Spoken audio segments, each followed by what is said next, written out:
Hello one and all, I hope you're having a great day.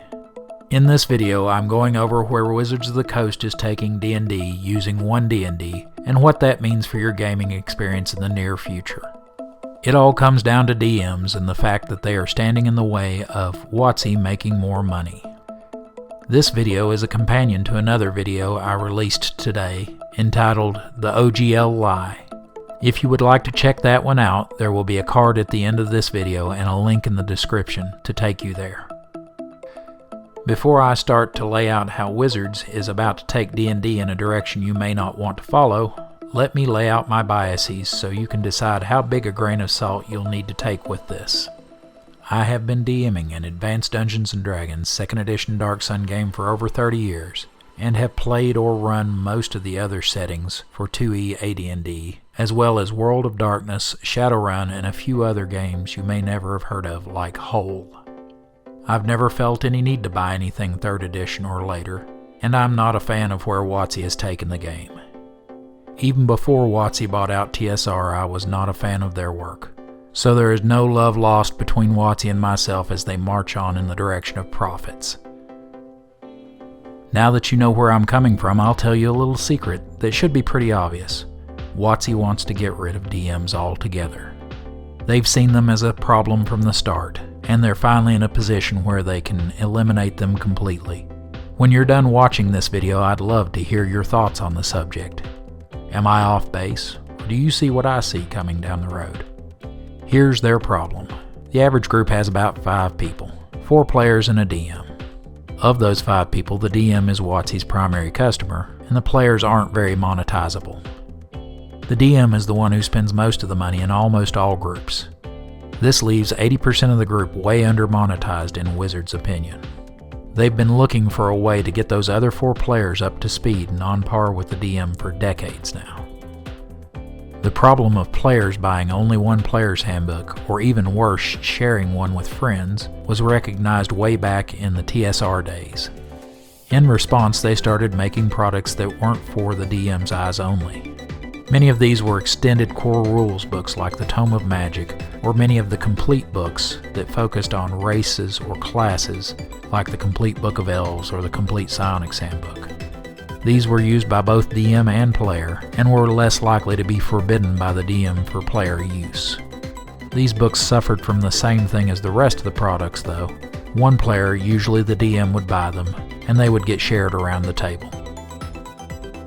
In 1995, TSR released a set of rules books intended to encourage players to buy them en masse. There were 3 of them, and as a group they were called the Player's Options books. They were Skills and Powers, Combat and Tactics, and Spells and Magic. There was a DM's option book as well called High-Level Campaigns.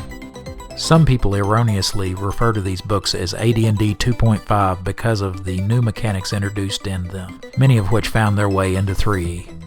But these books were not a new edition, just some optional rules books in an edition full of optional rules books. The Player's Options books were popular with a subset of players, mainly those who would be called munchkins nowadays. For the most part, these people were only a small fraction of the player base. TSR moved on to other things then. This brings us to 3rd edition D&D.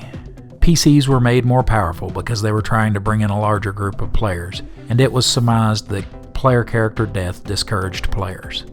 The players were given freer reign at the table too. DMing was simplified, for 2 reasons. The first was that more people could become DMs, allowing more players to cross over into being cash cows. Second, it delegated more authority to players, giving them the need to buy the books that were once the purview of the DM. This worked to a degree, and Wizards was able to reap the rewards of a lower barrier of entry and more sales per capita. This sparked interest in fan publishing, but I won't get into that in this video.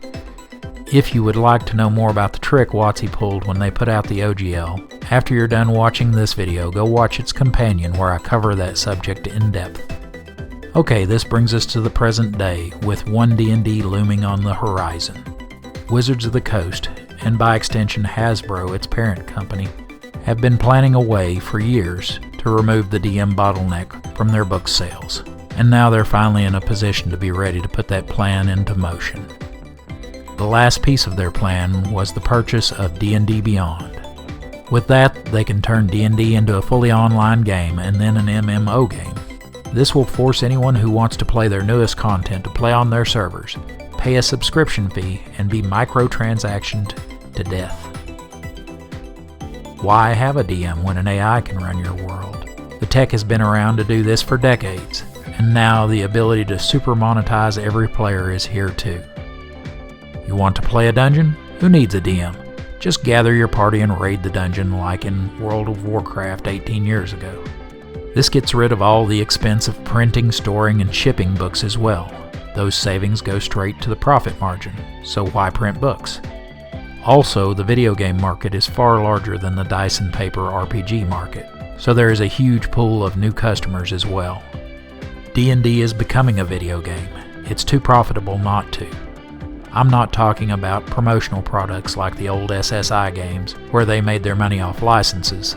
I mean the whole game. In the near future, if you want to play the current version of the game, you're playing an MMO with no other option.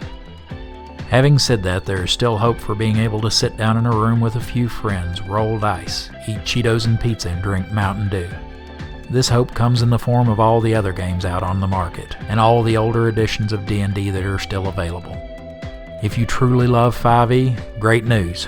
Nothing's going to stop you from playing it in perpetuity.